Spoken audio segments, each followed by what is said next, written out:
Jasmine Washington stood frozen as airport security personnel surrounded her at the jet bridge entrance. "Step aside, ma'am," the head officer commanded with unconcealed disdain. Just as they began pulling her luggage away, she reached into her jacket and pulled out a gleaming badge. Their faces transformed instantly. Before we dive into this shocking story, let me know where you're watching from, drop a comment below, and don't forget to hit that like button and subscribe for more unbelievable true stories of courage in the face of discrimination. Ready to see how this confrontation unfolds? Let's get right into it. Jasmine Washington was not a woman who invited trouble. At 43, she had built a career defined by meticulous attention to detail and unwavering professionalism. As a senior aviation safety inspector with the Federal Aviation Administration, she had earned every accolade through 15 years of exemplary service.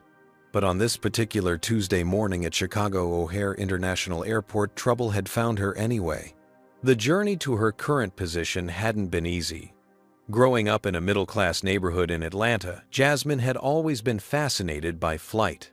Her bedroom walls were plastered with posters of aircraft, and her bookshelves lined with aviation manuals rather than teen magazines. While other girls her age received makeup kits for Christmas, Jasmine had begged for and received model airplane kits, spending hours meticulously assembling each one. "You'll have to work twice as hard to go half as far." Her father, a high school physics teacher, had warned her when she announced her intention to pursue aerospace engineering. It wasn't discouragement, but preparation for the world she was entering. She had heeded his advice, graduating at the top of her class from Howard University before serving 8 years in the Air Force, where she specialized in aircraft maintenance and safety protocols. The military had provided structure and opportunity, but also her first harsh encounters with institutional barriers. As one of only 3 black women in her unit, she'd endured everything from casual dismissals to outright hostility. Each incident had only strengthened her resolve. After leaving the service with honors, Jasmine had joined the FAA, slowly climbing the ranks through sheer competence and determination. Now, as a senior aviation safety inspector, she held the authority to ground entire fleets if safety standards weren't met. It was a responsibility she never took lightly. Personal sacrifices had accompanied her professional rise. Her marriage to Michael, once solid, had dissolved under the pressure of her frequent travel and his resentment of her success. The divorce had been finalized 3 years ago, leaving her a single mother to their daughter Zoe, now 17, and beginning to explore colleges with aerospace programs of her own. "Mom, you're my superhero," Zoe had said during their last video call the night before this trip. "I'm writing my college essay about you." The memory of those words warmed Jasmine as she packed her regulation briefcase that morning. Inside were the documents for her current assignment, investigating potential safety violations at multiple regional airlines with particular focus on Sky Regional Airlines, a rapidly expanding carrier with hubs in Chicago, Memphis, and Dallas. Jasmine's approach to her work had always been methodical. She investigated, thoroughly documented, meticulously, and enforced regulations fairly, but firmly. This by-the-book professional persona contrasted with the warmth she showed in her personal relationships, the mother who never missed her daughter's science fairs despite her travel schedule, the daughter who called her parents every Sunday without fail, the friend who remembered birthdays and anniversaries with thoughtful, personalized gifts. "You're going to encounter resistance on this one." Raymond Carter, her mentor and the FAA's deputy regional administrator, had warned during their pre-assignment briefing. At 62, Raymond had seen it all in his 35 years with the agency. Bradley Reynolds doesn't like surprise inspections. Bradley Reynolds, the CEO of Sky Regional, had a reputation for cutting corners to maximize profits. His airline had expanded aggressively in the past 3 years, acquiring smaller carriers and establishing new routes at a pace that raised eyebrows within the industry. Rumors of maintenance schedules being compressed and safety checks being rushed had prompted this investigation. "I've dealt with worse than Bradley Reynolds," Jasmine had assured Raymond, though privately she'd begun preparing more thoroughly than usual. The night before her departure, she'd reviewed Sky Regional's safety record, maintenance logs, and personnel files, noting discrepancies and preparing questions. She'd packed her formal FAA credentials along with her inspector's badge, though she rarely needed to produce both. Her early morning flight from Washington, D.C. to Chicago had been uneventful, just the first leg of what would be a 3-city inspection tour. From Chicago, she would connect to Memphis, then Dallas, conducting surprise inspections at each location before returning to headquarters. What Jasmine couldn't have known was that her name had already triggered alerts within Sky Regional's security system, a system designed to identify and delay problem FAA inspectors. As she approached the gate for her connecting flight to Memphis, the trap was already set. Chicago O'Hare International Airport hummed with its usual cacophony of announcements, rolling luggage, and hurried conversations as Jasmine made her way toward Gate B-17. Her charcoal gray pantsuit and sensible heels marked her as a business traveler, while her rolling carry-on and leather briefcase held everything she needed for the next 3 days of inspections. Her natural hair was pulled back into a neat professional bun, and her minimal makeup emphasized her no-nonsense approach to her work. The first hint of trouble came at the Admiral's Club Lounge. Despite her platinum status with the airline, the attendant scrutinized her membership card with unusual thoroughness. "I'm not seeing your upgrade in the system," the young white woman said, without making eye contact. "We're quite full today." Jasmine glanced past the desk to the half-empty lounge. "That's strange. I confirmed it yesterday." She pulled out her phone, showing the email confirmation. "Oh," the attendant said flatly. "System glitch. But you can only stay for 30 minutes due to capacity issues." Jasmine chose not to challenge this obvious fabrication. Throughout her career, she'd learned to pick her battles carefully. Instead, she used her brief time in the lounge to review her notes on Sky Regional's Memphis operation, where she would be focusing on maintenance record compliance. At security, the pattern continued. While white travelers moved swiftly through the pre-check line, Jasmine was pulled aside for random additional screening. Her carefully packed briefcase was emptied, each document examined, each personal item swabbed for explosive residue. The TSA agent, a balding man with a perpetual scowl, seemed disappointed when nothing questionable turned up. "Just doing our job, ma'am," he said without apology as Jasmine repacked her belongings. By the time she reached Gate B-17, Jasmine's professional calm was being tested. The flight to Memphis was scheduled to depart in 20 minutes, and the gate area was crowded with travelers. The electronic board indicated the flight was nearly full. "Final boarding call for Sky Regional Flight 1372 to Memphis," announced the gate agent, a thin woman with pin-straight blonde hair whose name tag identified her as Megan Foster. "Zones 1 and 2 now boarding." Jasmine checked her boarding pass, Zone 1. She joined the line, briefcase in one hand, pulling her carry-on with the other. As the line moved forward, she observed other passengers boarding without incident, businessmen in suits similar to hers, families with young children, elderly couples. Yet when she presented her boarding pass, everything changed. "Ma'am, I need to see additional identification," Megan said loudly enough for nearby passengers to hear. Jasmine produced her driver's license, the same one that had been checked at the main security checkpoint and again at the lounge. "Is there a problem?" "Our system is flagging your ticket," Megan replied without looking up. "Step aside, please, while I verify." Jasmine moved to the side of the jetway entrance, aware of the stares from other passengers. Some averted their eyes uncomfortably, others watched with undisguised curiosity, and a few had already pulled out their phones, sensing a potential social media moment in the making. "What seems to be the issue with my ticket?" Jasmine asked calmly, though she was beginning to suspect this was more than random bad luck. Before Megan could answer, a security officer approached. Tall and broad-shouldered with close-cropped brown hair, his uniform identified him as Trevor Daniels O'Hare Airport Security. "Ma'am, we need to verify your travel authorization," he said, his hand resting casually near his radio. "Your name has been flagged in our system." "Flagged for what exactly?" Jasmine kept her voice level, though she felt her heart rate increasing. "We can't discuss security protocols," Trevor replied with practiced efficiency. We'll need to check your luggage as well." Around them, boarding continued. Jasmine noticed a white woman with almost identical luggage being welcomed aboard with a smile from Megan. The contrast was stark and unmistakable. "My luggage has already been through security, and my identification has been verified multiple times," Jasmine stated. "I have a right to know why I'm being delayed." Trevor's expression hardened. "Ma'am, if you become difficult, we'll have further issues." He raised his radio. "This is Daniels, at B-17, requesting backup for a passenger compliance situation."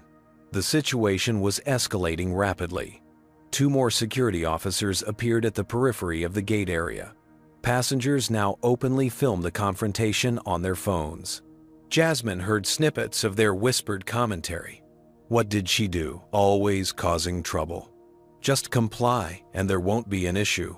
Jasmine felt the familiar pressure of being simultaneously hypervisible and invisible, scrutinized yet unseen as an individual.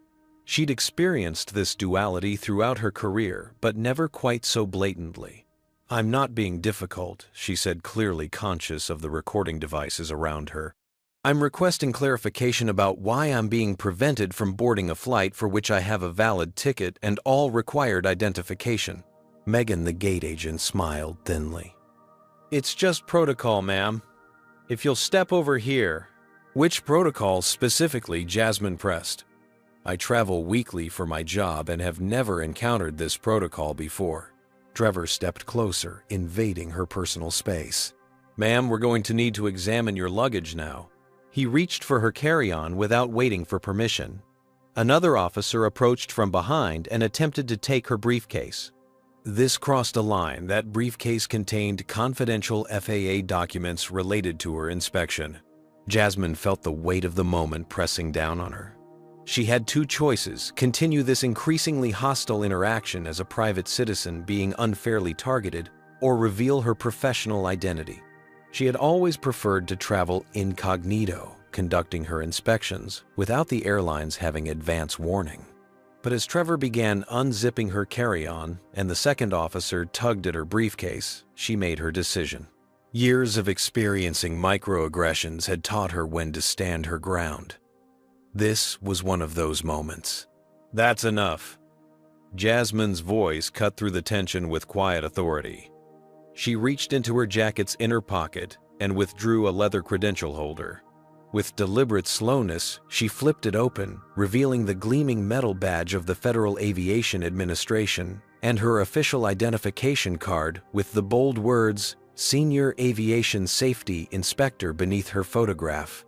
"I am Jasmine Washington, Federal Aviation Administration. This briefcase contains confidential federal documents and you have no authority to examine them without a warrant." The transformation was immediate and remarkable. Trevor Daniels took a quick step backward as if the badge might burn him. His hand dropped from his radio. The second security officer released his grip on her briefcase instantly.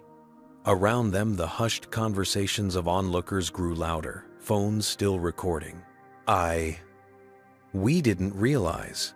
Trevor stammered, his previously confident demeanor crumbling. Megan Foster, the gate agent, underwent an equally dramatic change. Her tight smile dissolved into an expression of genuine alarm, her complexion paling visibly under her makeup. "Oh, I'm so sorry, Inspector Washington," Megan said, her voice now honey-sweet. "There must have been a misunderstanding. We were just following protocol for what?" Miss Foster? Jasmine asked, her voice level but unyielding. "Which specific protocol calls for a passenger with valid identification and boarding pass to be singled out, delayed, and nearly have their federal property seized? I'd be very interested to read that protocol." Trevor attempted to regain his composure. "We received an alert about a passenger." An alert from whom? Jasmine interrupted. "Because FAA inspectors are federal officials, and interfering with an inspector in the performance of their duties is a federal offense." Passengers who had boarded were now crowding the jetway entrance, watching the scene unfold. Some were still filming, while others whispered among themselves. Jasmine remained acutely aware of these observers. This was no longer just about her personal dignity, but about maintaining the authority of her position. I need names and badge numbers from everyone involved in this incident, Jasmine stated, pulling out her phone and opening its camera app. This will be included in my official report. That won't be necessary, came a new voice. A man in his 50s, with salt and pepper hair and an expensive suit, pushed through the gathered security personnel. I'm Keith Barton, Airport Operations Manager. Perhaps we could discuss this privately, Inspector Washington. I don't think privacy is appropriate at this point, Mr. Barton, Jasmine replied, taking photos of Trevor's badge, Megan's name tag, and the other security officers. This incident occurred in full view of dozens of witnesses.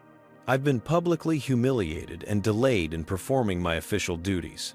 Any discussion should happen right here. Keith Barton's smile tightened. Of course, but I'd like to assure you that O'Hare International takes these matters very seriously. Whatever happened was clearly a misunderstanding. Was it a misunderstanding when every other passenger in my boarding zone was allowed to board without incident? Jasmine asked. Was it a misunderstanding when Miss Foster here claimed there was an issue with my ticket, or when Officer Daniels attempted to seize federal property without cause? Because from my perspective, Mr. Barton, this looks less like a misunderstanding and more like a pattern of discriminatory behavior. Several passengers nearby murmured in agreement. A middle-aged black woman gave Jasmine a subtle nod of solidarity. Trevor shifted uncomfortably. Ma'am, Inspector, we were just responding to an alert in the system. We didn't generate it ourselves. And who did generate it? Jasmine pressed. Because I find it interesting that this alert coincides with my scheduled inspection of Sky Regional's operations. Keith Barton's careful composure slipped momentarily. I'm not sure what you're implying. I'm not implying anything, Mr. Barton. I'm stating facts. I was targeted, delayed, and nearly had my property seized. I want to know who flagged my name in your system and under what authority. By now, the scheduled departure time for the flight had passed. The pilot, a tall man with captain's stripes, emerged from the jetway. What's the delay, Megan? He asked, then noticed the confrontation. Is there a problem here? Captain, this is Inspector Washington from the FAA, Keith said quickly. There was a misunderstanding about her boarding. The captain's expression shifted subtly, recognition, perhaps concern. Inspector Washington, we're honored to have you aboard. If you'd like to board now, we'll get underway immediately. Thank you, Captain, Jasmine replied. I'll be along shortly. First, I need to complete documenting this incident. She turned back to Keith Barton. Mr. Barton, I'll need a copy of the security alert that flagged my name, as well as the name of the person who entered it into your system. I'll also need contact information for O'Hare's Chief of Security and your direct supervisor. Of course, Keith said smoothly. We'll cooperate fully. In the meantime, perhaps we could offer you an upgrade to first class for your inconvenience. No thank you, Jasmine replied firmly. I don't want special treatment.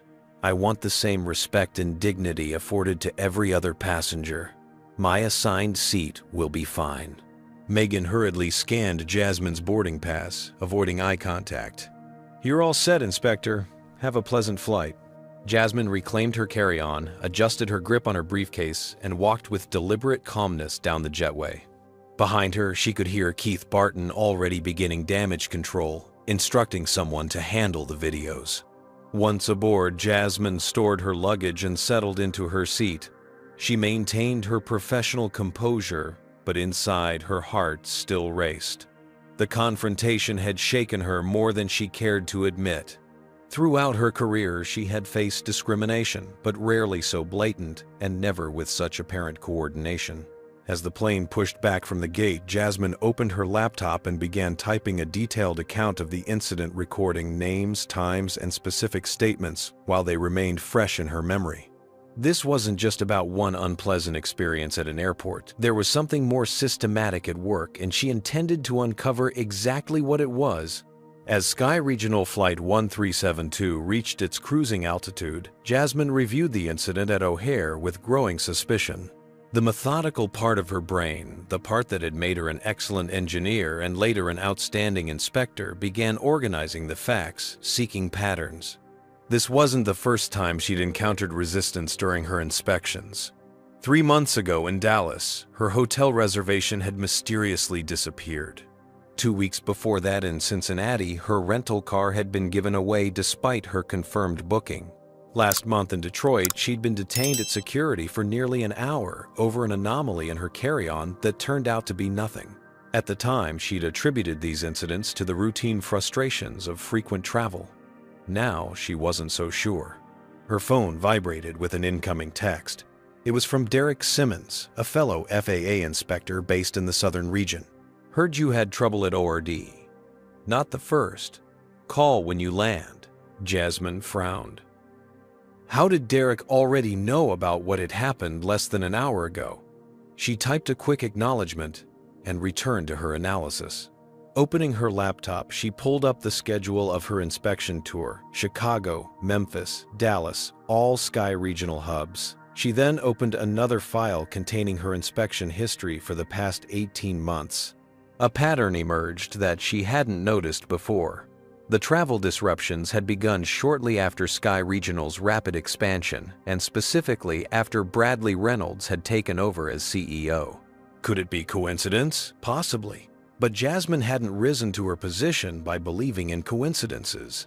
She opened a browser window and searched for information about North Star Security Services, the contractor that provided security personnel for O'Hare and several other major airports. The company's About Us page showed it had been acquired 6 months ago by Reynolds Holdings Group, a subsidiary company owned by none other than Bradley Reynolds. Interesting, Jasmine murmured. The flight attendant paused by her seat. Can I get you anything, ma'am? Just water, please, Jasmine replied, then returned to her research. She dug deeper, searching public records for connections between Reynolds and airport operations. Another article caught her attention. Sky Regional implements new passenger screening technology. The system developed by TechSafe Solutions promised to identify potential security risks before they reach the gate. A quick search revealed that TechSafe Solutions was yet another recent acquisition of Reynolds Holdings Group. Jasmine's phone vibrated again. This time it was an email from Raymond Carter, her mentor at the FAA. Call immediately. Concerns about your inspection schedule. Before she could respond, her phone signaled another incoming text, this one from a number she didn't recognize. Data on SR security flags. 8 inspectors targeted in 6 months. 7/8 non-white. Check your email. Sarah L. Jasmine didn't know any Sarah L., but the message was too specific to ignore.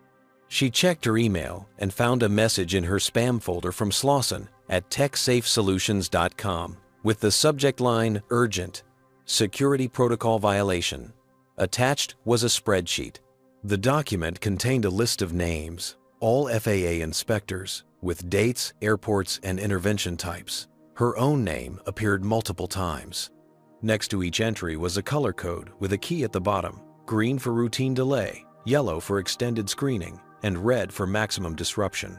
Today's incident at O'Hare was coded red. As Jasmine scrolled through the data, she noticed another pattern. The inspectors with the most interventions were predominantly people of color. White inspectors on the list had mostly green codes, while Black and Hispanic inspectors were predominantly yellow and red. This wasn't just corporate obstruction, it was systematic discrimination, weaponizing security protocols against minority federal officials. The plane began its descent into Memphis. Jasmine closed her laptop, her mind racing with implications. This was bigger than she had initially thought, potentially criminal obstruction of federal officers, civil rights violations, and corporate conspiracy.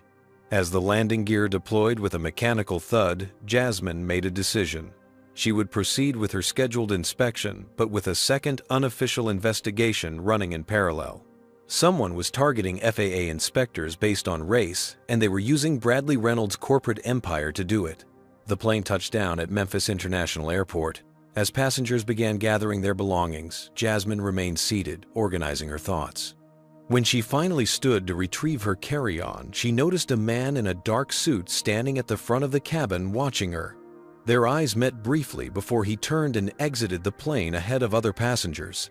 At the jet bridge, Jasmine was surprised to find a Sky Regional representative waiting for her. Inspector Washington, I'm Austin Miller, Sky Regional's Memphis Operations Director, said a tall man with a practiced smile. We're delighted to welcome you to Memphis. Your visit today is unexpected. Jasmine studied him carefully. Her inspection was supposed to be unannounced. How did you know I was coming, Mr. Miller? Austin's smile faltered slightly. Standard courtesy. We monitor incoming flights for VIPs. I'm not a VIP, Mr. Miller. I'm a federal inspector conducting an unannounced safety compliance review. Jasmine matched his smile with one of her own, equally practiced and equally insincere. And I'm very interested in how you knew to expect me today. The tension between them was palpable. Austin's smile disappeared entirely. I'm sure it was just good planning on our part. If you'll follow me, we've arranged transportation to our maintenance facility. That won't be necessary, Jasmine replied. I'll proceed according to my own schedule. As Austin reluctantly escorted her through the terminal, Jasmine's mind continued connecting pieces of the puzzle. The incident at O'Hare, the data from the mysterious Sarah L., Derek's warning, Raymond's concern, and now this welcoming committee at Memphis, it all pointed to one disturbing conclusion. Sky Regional knew she was coming. They had tried to delay her in Chicago, and now they were attempting to control her movements in Memphis. What were they hiding that was worth risking federal charges to conceal? What do you think is really going on here? Is Sky Regional engaging in racial discrimination, or is there something even more sinister happening? Comment number 1 if you think Jasmine should report this immediately, or number 2 if you think she should gather more evidence first. Don't forget to like and subscribe to stay updated on what happens next in this shocking true story. Do you think Bradley Reynolds knew about the discrimination happening under his watch? Let's see what Jasmine discovers next. Jasmine entered her hotel room at the Memphis Airport Marriott with caution, immediately sensing something wasn't right. The desk lamp was on, though she distinctly remembered turning off all lights before leaving that morning. The closet door stood slightly ajar. Her suitcase, which she had left neatly placed on the luggage rack, was now on the floor. Someone had been in her room. Moving methodically, she checked each area without touching anything. The bathroom appeared untouched, but her laptop, which she'd fortunately taken with her, showed signs that someone had attempted to access it. The security seal she'd placed over the USB ports had been broken and reapplied with slightly different alignment. Jasmine took out her phone and called Benjamin Chen, her direct supervisor at the FAA. Benjamin, it's Jasmine. I think we have a serious situation. She outlined everything: the incident at O'Hare, the mysterious data she'd received, and now the apparent search of her hotel room. This is concerning, Benjamin said, his normally measured tone now tinged with worry. Have you documented everything? Yes, but I'm not sure how deep this goes. Sky Regional knew I was coming. They tried to prevent me from reaching Memphis, and now someone's been through my things. Do you want to abort the inspection? I can have you on a flight back to DC tonight. Jasmine considered this briefly before answering. No, that's what they want. I need to find out what they're hiding, but I could use some backup. I'll see who's available in the area.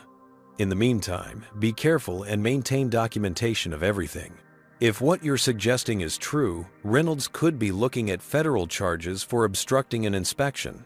After ending the call, Jasmine secured her belongings and left the hotel. She couldn't trust the room's privacy and needed a secure location to work. She found a small coffee shop 2 blocks away and settled into a corner table with her laptop. Her phone buzzed with an unfamiliar number. Normally, she would let unknown calls go to voicemail, but given the circumstances, she answered cautiously. Inspector Washington, my name is Sarah Lawson. I sent you that email earlier. Miss Lawson, I was wondering if I'd hear from you directly. Who exactly are you? Until 3 weeks ago, I was TechSafe's senior data analyst. I designed the software that's currently being used to target FAA inspectors like yourself. Jasmine felt her pulse quicken. And why are you contacting me? Because what they're doing isn't just unethical, it's illegal. Can we meet? I have documentation you need to see. 30 minutes later, Jasmine sat across from Sarah Lawson in a quiet park several miles from the airport. Sarah was younger than Jasmine had expected, probably early 30s, with nervous eyes that constantly scanned their surroundings. "I didn't know what the system was really being used for when I designed it," Sarah began, her voice low. "It was supposed to identify actual security threats based on behavioral patterns. But after Reynolds Holdings acquired TechSafe, everything changed." She handed Jasmine a flash drive. "This contains the original security algorithm and the modified version currently in use. The changes are subtle but significant. The system now flags individuals based on parameters that have nothing to do with security risk, race being the primary one. And you have proof this was intentional." Sarah nodded grimly. Reynolds personally directed the modifications. There are emails, meeting minutes. He specifically instructed that certain types of FAA inspectors should receive enhanced scrutiny. It was all couched in security language, but the pattern is unmistakable. Why target FAA inspectors specifically? Sky Regional has been cutting corners on maintenance to boost profits. They've been covering it up during scheduled inspections, but surprise visits like yours are harder to prepare for. The system gives them advance warning and, if necessary, prevents inspectors from reaching their destinations. Jasmine processed this information. So this goes beyond discrimination. They're potentially endangering passengers by evading safety protocols. Exactly. And it gets worse. Sarah pulled out her phone and showed Jasmine a series of internal emails. Reynolds has been pressuring maintenance crews to sign off on aircraft with known issues. Planes that should be grounded for repairs are being kept in service. They've created a separate sanitized set of maintenance logs to show inspectors. As Sarah continued revealing details, Jasmine's concern deepened. This wasn't just corporate obstruction, it was a systematic effort to undermine aviation safety for profit. After their meeting, Jasmine made 2 more calls. The first was to Terrell Jackson, an investigative journalist who had previously reported on airline industry safety violations. The second was to Derek Simmons, who confirmed that he and 3 other minority inspectors had experienced similar interference during their inspections of Sky Regional facilities. "It's not just you," Jasmine, Derek said. "They've been doing this for months." Martin Rodriguez was detained by security for 3 hours in Dallas last month. Keisha Williams had her credentials questioned in Atlanta. "It's happening to all of us, but management keeps treating them as isolated incidents." Back in her hotel room, which she had requested be changed, Jasmine analyzed the data from Sarah's flash drive. The evidence was damning. The security system had been programmed to flag inspectors based on factors including race, gender, and previous history of citing violations. The more stringent an inspector had been in the past, the more likely they were to be targeted for delays or detainment. Cross-referencing this data with inspection reports revealed another disturbing pattern. Maintenance issues previously identified at Sky Regional facilities had been repeatedly downplayed or hidden during follow-up inspections. Aircraft with structural problems, faulty sensors, and outdated safety equipment were being cleared for service despite failing to meet FAA standards. As Jasmine compiled her findings, her hotel room phone rang. "Wary," she answered, without speaking. "Inspector Washington." The voice was male, unfamiliar. "You're digging into matters that don't concern you. If you're smart, you'll stick to your assigned inspection schedule and nothing else." "Who is this?" Jasmine demanded, but the line had already gone dead. She immediately called hotel security to report the threatening call, then contacted Benjamin Chen again to update him on the situation. As they were speaking, she received a text from Terrell Jackson, found connection between Reynolds and North Star Security. Meeting tomorrow, 7 a.m., Hampton Inn lobby. That night, Jasmine slept fitfully, keeping her room doors secured with both the deadbolt and a portable door jammer she carried when traveling. In the morning, she met Terrell at the designated location. The journalist arrived with a thick folder of documents. "Reynolds has been buying up security contracts at major airports across the country," Terrell explained, spreading photographs across the table. "But he's been doing it through shell companies and subsidiaries to avoid regulatory scrutiny. One photo showed Bradley Reynolds in conversation with Keith Barton, the O'Hare operations manager who had tried to smooth over yesterday's incident. Another showed Reynolds with the head of North Star Security. "He's creating an integrated system," Terrell continued. "Airlines, airports, security companies, all working together to evade proper oversight. And he's using security protocols as a weapon against regulators who might expose him." As they were reviewing the evidence, Jasmine's phone rang. It was Trevor Daniels, the security officer from O'Hare. "Inspector Washington, this is Officer Daniels from Chicago. I need to talk to you." "Officer Daniels." "This is unexpected." Jasmine put the phone on speaker so Terrell could hear. "What happened yesterday wasn't right," Trevor said, his voice strained. "We've been receiving directives from management about certain passengers to flag for enhanced screening. It's all based on profiles that have nothing to do with actual security threats. Are you saying you were instructed to delay me specifically?" "Yes. Your name was on a list. We get these lists before every shift passengers to watch, for mostly FAA and Department of Transportation officials. But it's not random. There's a pattern to who gets flagged for the most severe interventions. And you're coming forward now because..." Trevor paused. "Because what we're doing isn't just wrong, it's illegal. And after seeing how you were treated, I can't be part of it anymore. I have documentation, directives, lists, emails. I'll testify if needed." This was the break Jasmine needed, an insider willing to confirm the discriminatory practices. She arranged to meet Trevor later that day to collect his evidence. By early afternoon, Jasmine had amassed substantial documentation of Sky Regional's systematic obstruction of federal inspectors and their discriminatory security practices. But the most disturbing evidence came from Sarah's maintenance records, which revealed at least 6 Sky Regional aircraft currently in service with safety issues serious enough to warrant grounding. One of those aircraft was scheduled to fly from Memphis to Dallas that evening, the very flight Jasmine was booked on for the next leg of her inspection tour. As she prepared to leave for the airport, Jasmine discovered her laptop missing from her hotel room. The door had been locked, the additional security in place. Whoever had taken it had professional access to the room. This wasn't just corporate obstruction anymore. It was escalating into something far more dangerous. She called Benjamin Chen with urgency. "They're trying to stop me from completing the inspection, and I think I know why. Sky Regional has planes in service that should be grounded for safety violations." "This has gone beyond an administrative investigation," Benjamin replied. "I'm contacting the FBI. Get yourself somewhere safe until they can reach you."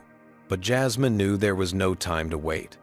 Hundreds of passengers would be boarding unsafe aircraft while bureaucratic wheels turned. She needed to act now. The rental car's engine sputtered, then died completely as Jasmine navigated the exit ramp toward Memphis International Airport. She coasted to the shoulder, hazard lights blinking in the late afternoon sun. This was no coincidence, not after everything else that had happened. Popping the hood, she immediately spotted the problem: several disconnected wires and a loosened fuel line. Had she not been driving cautiously, the results could have been catastrophic. Jasmine called the rental company for assistance, then contacted local police to report the tampering. The officer who arrived seemed disinterested in her concerns.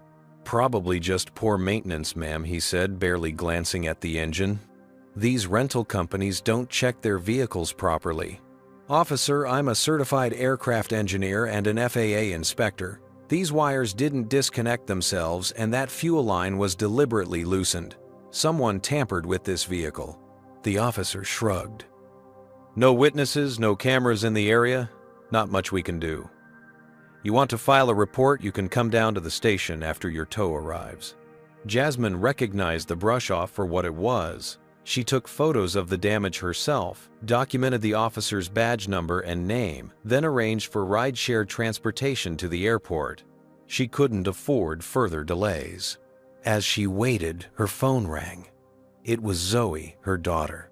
"Mom, something weird is happening. There were 2 men asking questions about you at Mrs. Pearson's house next door. They said they were colleagues of yours, but they didn't have any ID. Alarm surged through Jasmine. What did they want to know? When you'd be home, if you live alone, if you ever bring work home. Mrs. Pearson thought it was suspicious and called me after they left. Zoe, listen carefully. I want you to pack an overnight bag and go stay with Grandma and Grandpa. Don't tell anyone where you're going. Mom, you're scaring me. It's probably nothing, but I'm in the middle of a sensitive investigation. I'd feel better knowing you're with family until I get home. After ensuring Zoe was on her way to her grandparents' house, Jasmine arrived at Memphis International Airport with renewed determination. The stakes had just increased exponentially. This wasn't just about her career or even about discriminatory practices. These people had brought her family into it. At the airport, she spotted Austin Miller, the Sky Regional Operations Director, watching her from near the check-in counters. She approached him directly. Mr. Miller, I think it's time we had an honest conversation. Austin looked nervous, his earlier confidence replaced by visible anxiety. Inspector Washington, I was hoping to catch you before your departure. Were you, like your colleagues, hoped to catch my daughter at home? Austin's face paled. I don't know what you're talking about. I think you do.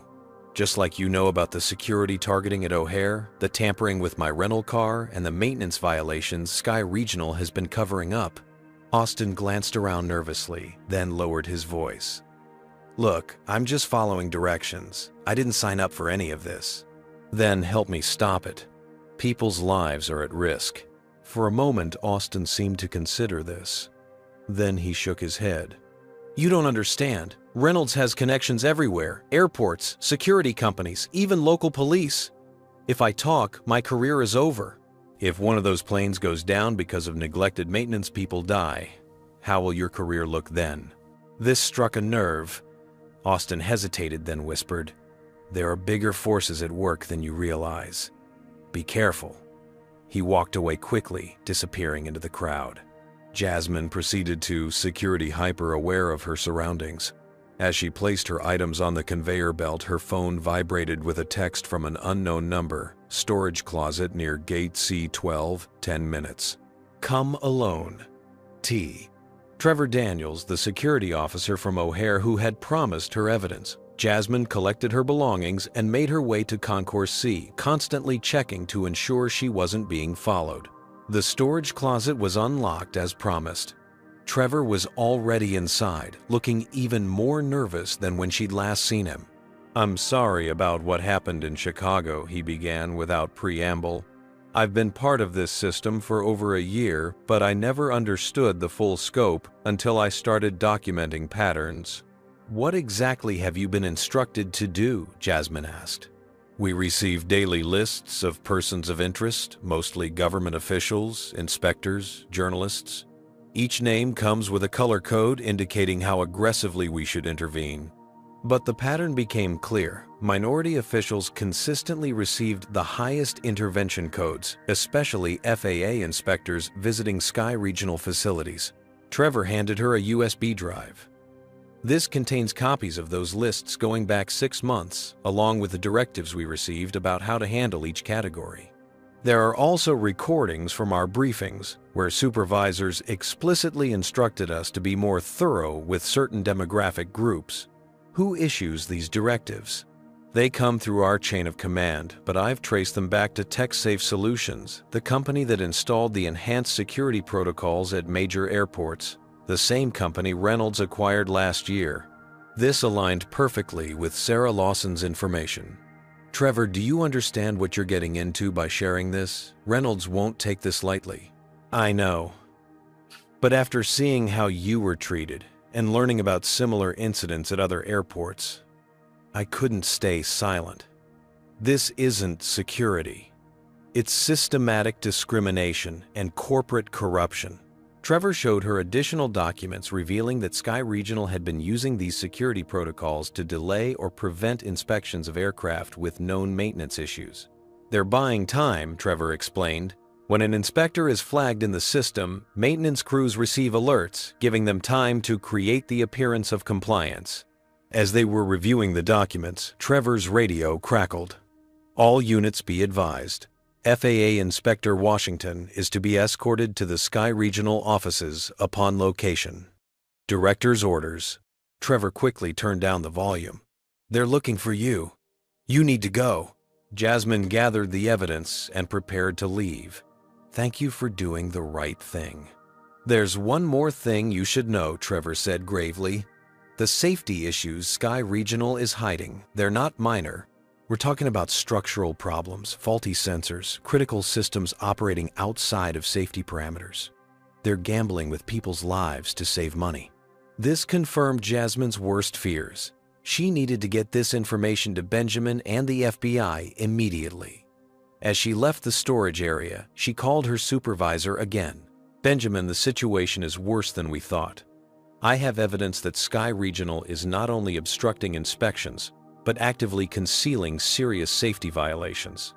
Aircraft that should be grounded are in regular service. Where are you now? Benjamin asked, concern evident in his voice. Memphis International.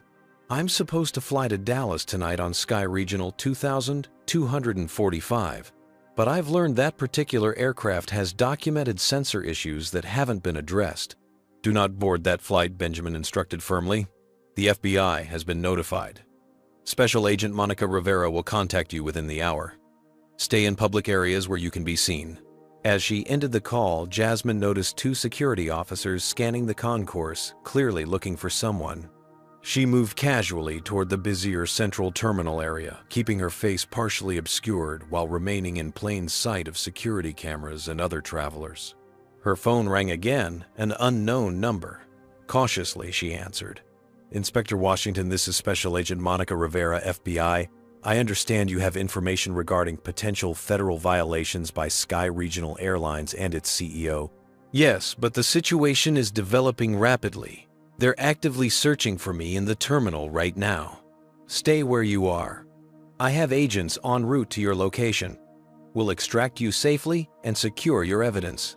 Jasmine found a seat at a crowded gate area and waited watching as more security personnel joined the search.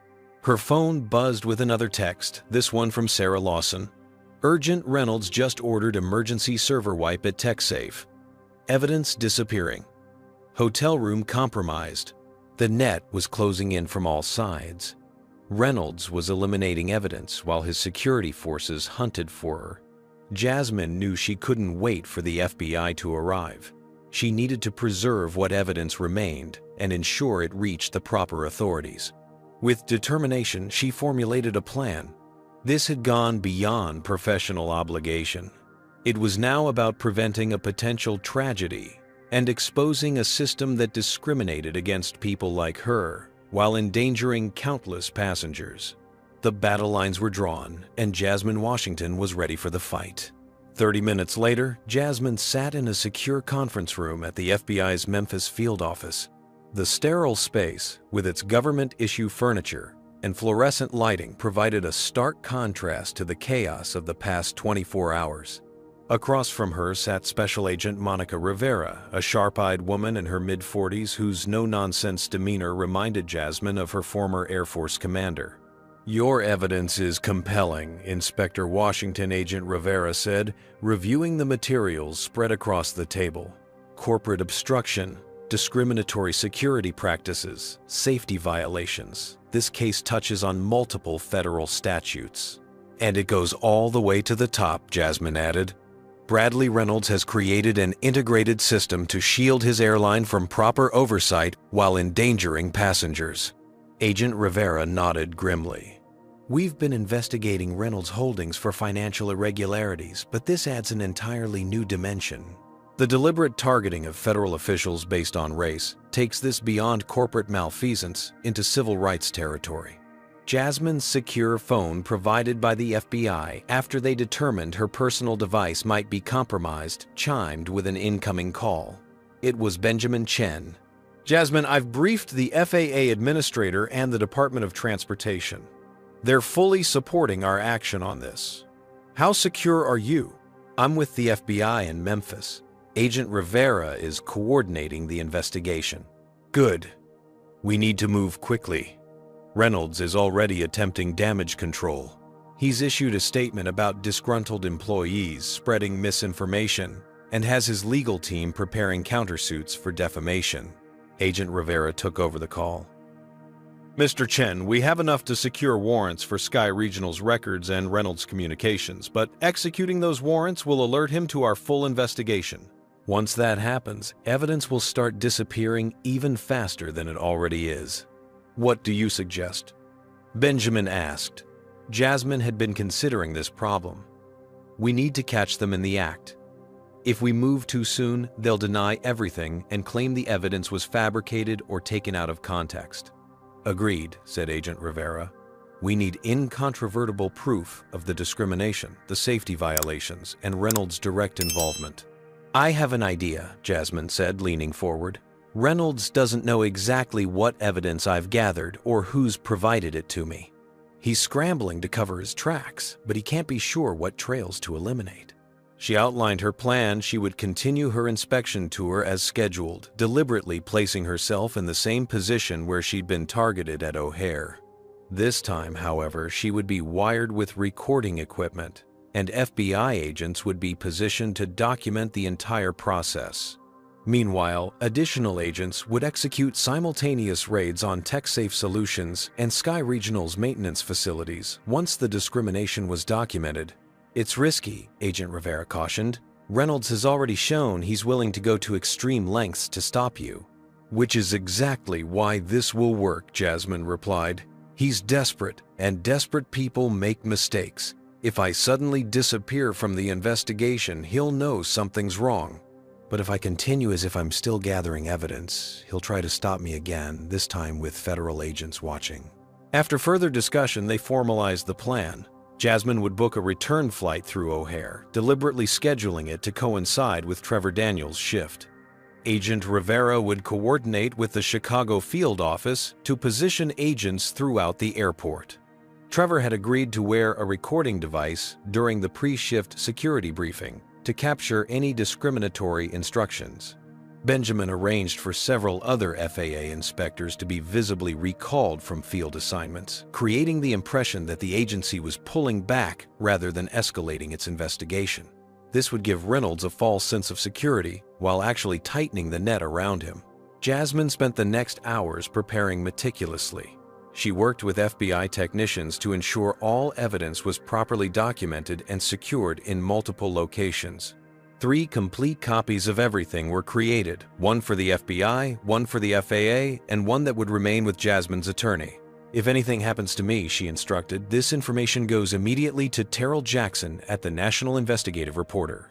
As evening approached, Jasmine made a secure call to her parents' house where Zoe was staying.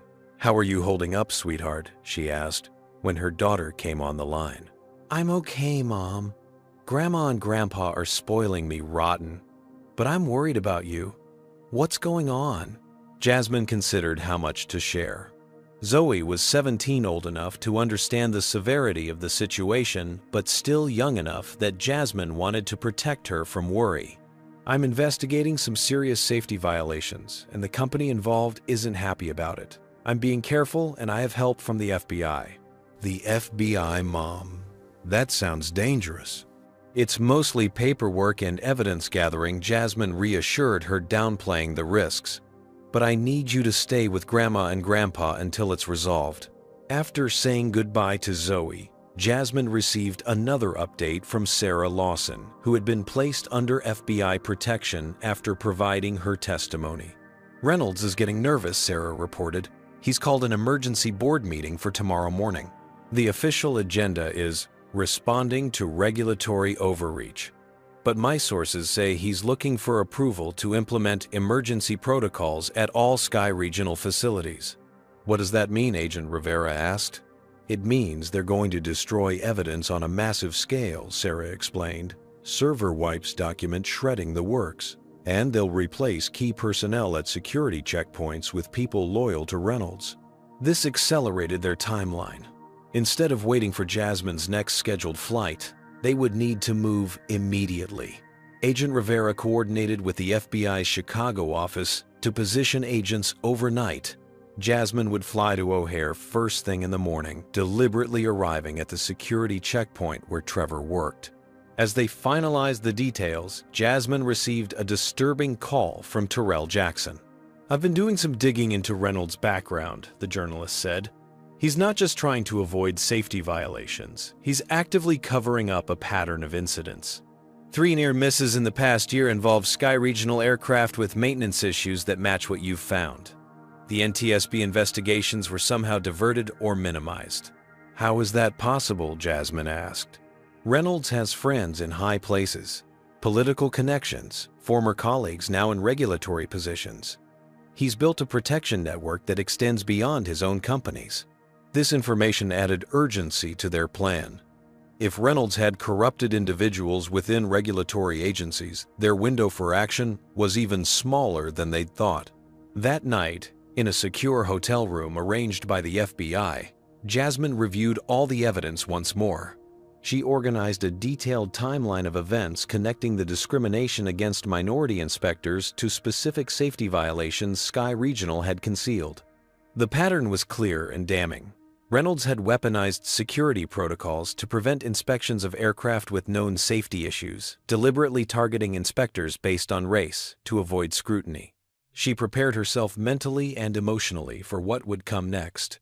Throughout her career, Jasmine had faced discrimination, skepticism, and hostility, but she had always persevered through competence and determination. Tomorrow would test those qualities as never before. As she finally lay down to sleep, Jasmine thought of her father's words from years ago. "You'll have to work twice as hard to go half as far."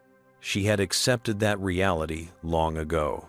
But now she would use her experiences and the systematic discrimination she had faced to expose corruption that threatened countless lives. Tomorrow, Bradley Reynolds would discover that he had underestimated the wrong inspector. The early morning air at Memphis International Airport carried a peculiar stillness, as if the very atmosphere sensed the tension of what was about to unfold.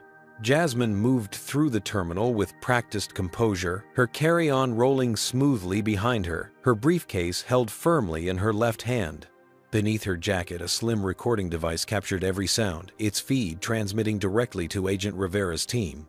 Alpha Team in position came the quiet confirmation through her nearly invisible earpiece.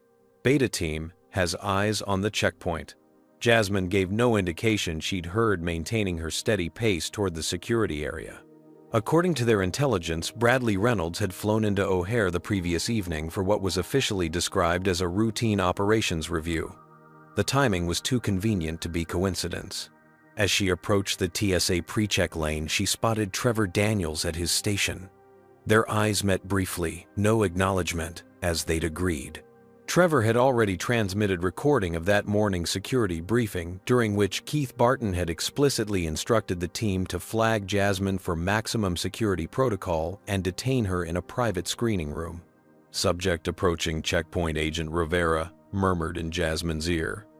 Reynolds confirmed on site, currently in the operations office overlooking the main concourse.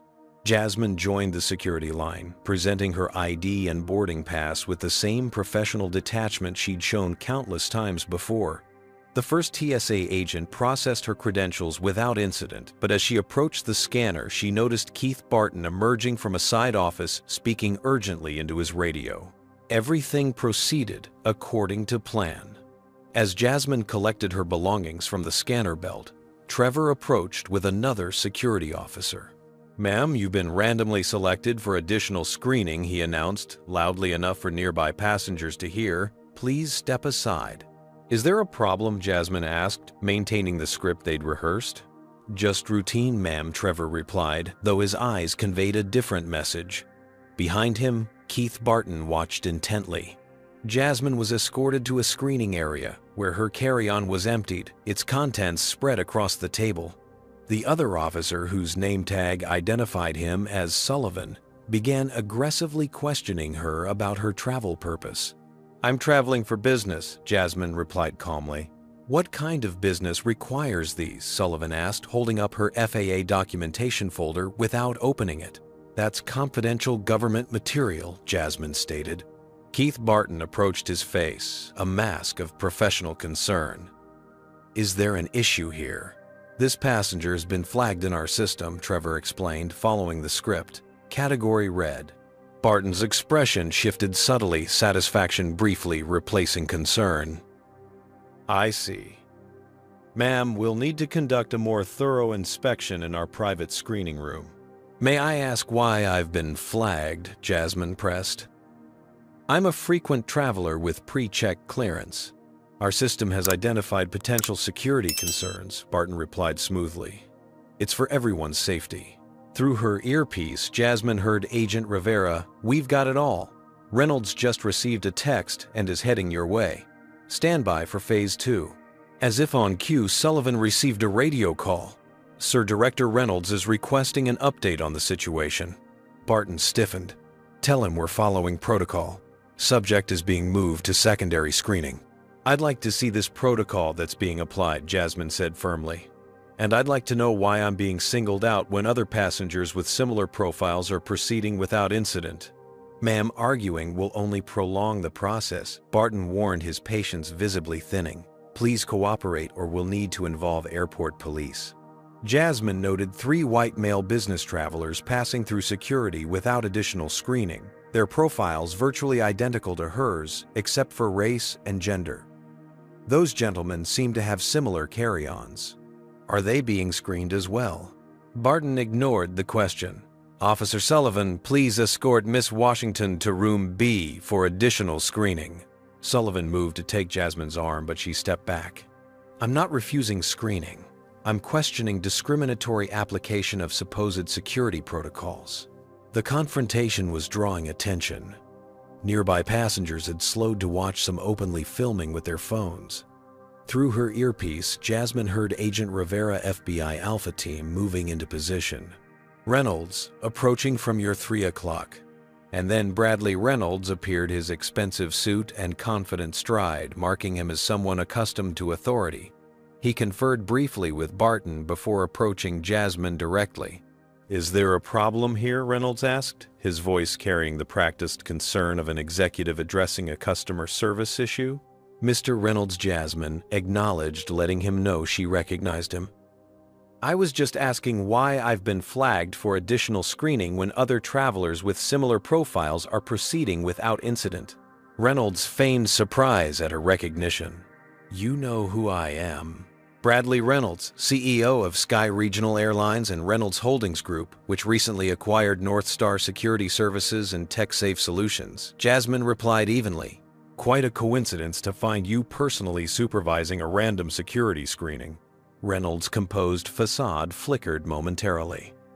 As CEO, I take an active interest in our operations, especially security matters, including specifically targeting FAA inspectors for enhanced scrutiny, Jasmine pressed.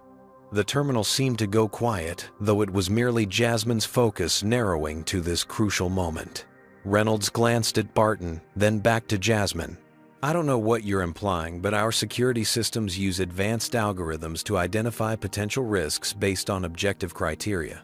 Objective criteria like race, or perhaps official position, or maybe tendency to cite safety violations, Jasmine countered. Reynolds' expression hardened. Officer Sullivan, please escort this passenger to private screening immediately. She's becoming disruptive. Sullivan moved forward again, and Trevor stepped slightly back as planned. Jasmine noted additional security personnel approaching from behind, not part of their script. Reynolds was escalating beyond what they'd anticipated. Before that happens, Jasmine said, reaching into her jacket, you should know who you're dealing with. For the second time in 2 days, she produced her FAA credentials. Jasmine Washington, Federal Aviation Administration Senior Safety Inspector. And I have some questions about Sky Regional's maintenance practices, Mr. Reynolds. The effect was immediate. Sullivan froze mid-step. Barton's face drained of color. And Reynolds showed only momentary surprise before his expression settled into calculated determination. Inspector Washington. What a coincidence, he said smoothly. Had we known an FAA official was traveling through O'Hare, we would have extended professional courtesy. Like the professional courtesy extended yesterday when your security team attempted to prevent me from boarding my flight to Memphis. Or perhaps like the courtesy extended when my hotel room was searched, or when my rental car was tampered with. Reynolds maintained his composure. I have no idea what you're talking about, but if you've experienced difficulties, we'd be happy to assist. Perhaps we could discuss this privately.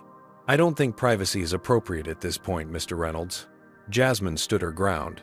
Not when your company has systematically discriminated against minority federal inspectors to conceal safety violations that put passengers at risk. Reynolds' eyes narrowed dangerously. That's a serious accusation, Inspector, one that could be considered defamatory without evidence. I have the evidence, Mr. Reynolds, and so does the FBI. On cue, Agent Rivera approached, flanked by two other agents, Bradley Reynolds, Keith Barton, Officer Sullivan. I'm Special Agent Monica Rivera, FBI. We have warrants to search your person's offices and electronic devices in connection with an investigation into obstruction of federal officials and civil rights violations. Reynolds' mask of composure finally cracked. This is absurd. You have no grounds.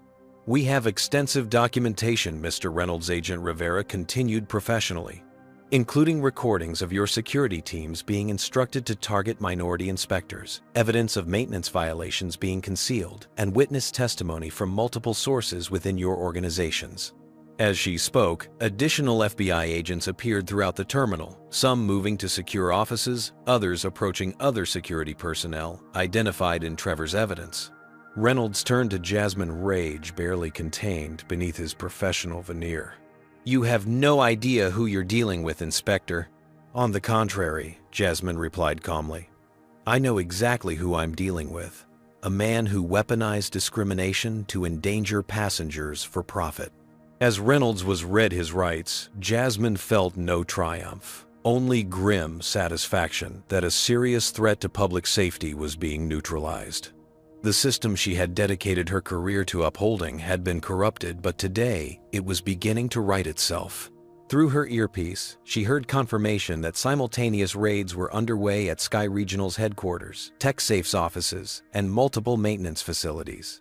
The evidence they'd gather would ensure that what had happened to her wouldn't happen to other inspectors, and that the aircraft safety issues would be properly addressed before tragedy struck. As Reynolds was escorted away, he turned back to Jasmine with cold fury.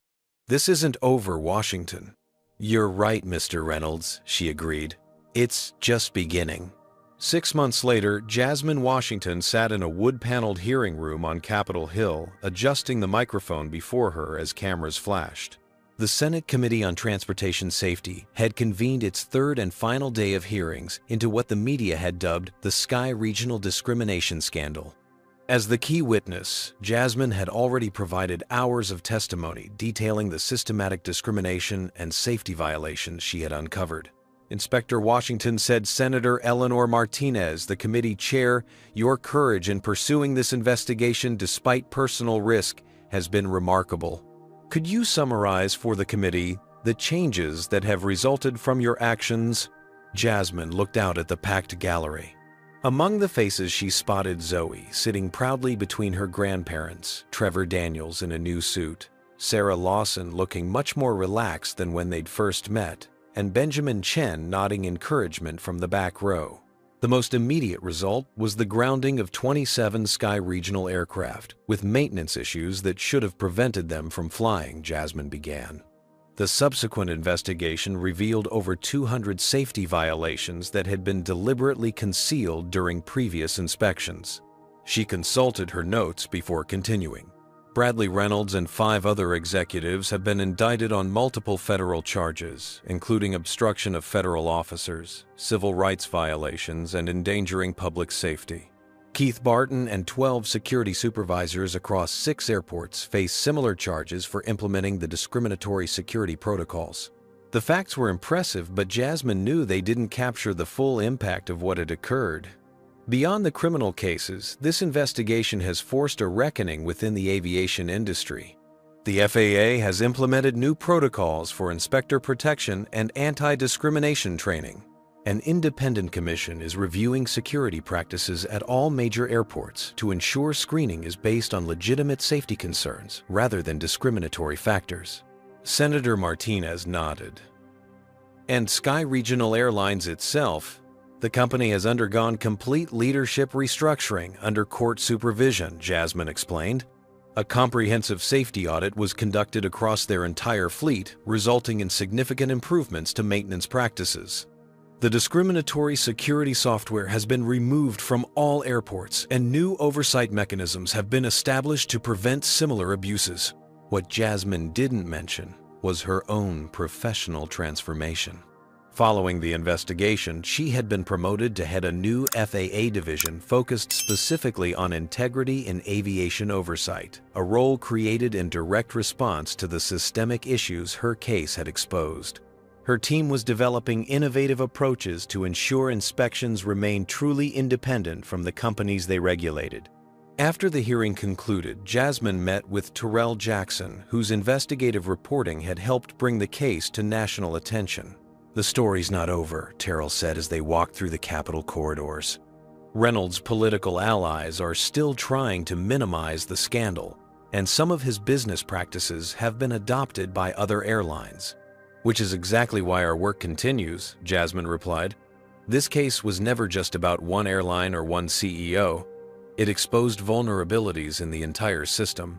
Later that evening, Jasmine reunited with Trevor Daniels at a small reception for those who had testified. The former security officer had transformed as well, becoming an advocate for security reform and serving as a consultant to the Department of Transportation's new anti-discrimination task force. "I never thought I'd be here," Trevor admitted, looking somewhat uncomfortable in his formal attire. "When I took that security job, I was just following orders." "But when it mattered, you made the right choice," Jasmine reminded him. "That's what counts." "Your example made it possible," he replied. "Seeing how you stood your ground that day at O'Hare, it changed my perspective on everything. This was perhaps the most meaningful outcome of the entire ordeal." Beyond the policy changes and criminal charges, individual people throughout the aviation industry had been inspired to examine their own roles in perpetuating or challenging discriminatory systems. The most touching moment came when Jasmine returned home to find Zoe waiting with a special surprise, her college acceptance letter from Embry-Riddle Aeronautical University, the same school where Jasmine had once dreamed of studying. Before financial constraints led her to Howard University instead. "I'm going to study aerospace safety systems," Zoe announced proudly. "Because of you, Mom." "Because of yourself," Jasmine corrected, embracing her daughter. "You've always had the determination. I just showed you one path it could take." As they celebrated that evening, Jasmine reflected on the journey that had brought her to this moment. From the little girl assembling model airplanes to the professional who had taken on corporate corruption and won her path had never been easy. The words of her father echoed in her memory, "You'll have to work twice as hard to go half as far." Perhaps that had been true once. But as she looked at her daughter, the next generation preparing to enter the field, Jasmine hoped things would be different. Not because discrimination had been eliminated, but because more people were willing to stand against it. The following Monday, Jasmine returned to work at the FAA's headquarters in Washington, D.C. As she approached the security checkpoint, the officer, a young black woman, recognized her immediately. "Good morning, Inspector Washington," she said, checking Jasmine's credentials with professional courtesy. "Thank you for your service." Jasmine smiled, noting the difference from a year ago when her authority had been questioned at every turn. "Just doing my job," she replied. "Well, it matters," the officer said sincerely. "My brother's a pilot for United. What you did made the skies safer for everyone." As Jasmine continued to her office, she felt a sense of quiet satisfaction. Her battle against discrimination hadn't ended with the exposure of Sky Regional's practices. In many ways, it had just begun. But today, as she prepared to interview candidates for her new mentorship program for minorities in aviation careers, she knew that each step forward mattered. The system wasn't perfect. Discrimination hadn't disappeared overnight. But change was happening, one inspection, one policy, one brave individual at a time. And for Jasmine Washington, that made all the difference. Jasmine Washington's story reminds us that discrimination often operates as a tool of power, a weapon wielded to silence those who might expose deeper corruption. The true danger wasn't just in the airport security's racial bias, but in how this discrimination protected a system that endangered countless lives. When institutions use prejudice as a shield, they reveal the interconnection between discrimination and broader ethical failures. This case teaches us that fighting discrimination isn't just about personal dignity, though that matters profoundly, but about dismantling systems that use bias to conceal other forms of wrongdoing. Every act of resistance against racial profiling potentially reveals other injustices hiding behind it. For those facing discrimination, Jasmine's approach offers valuable guidance. Document everything, build alliances, follow proper channels when possible, but be prepared to take bold action when systems fail. Most importantly, recognize that your fight for fair treatment may uncover injustices affecting many others. The courage to stand against discrimination, even when it means personal risk, can create ripples of positive change far beyond what we initially imagine.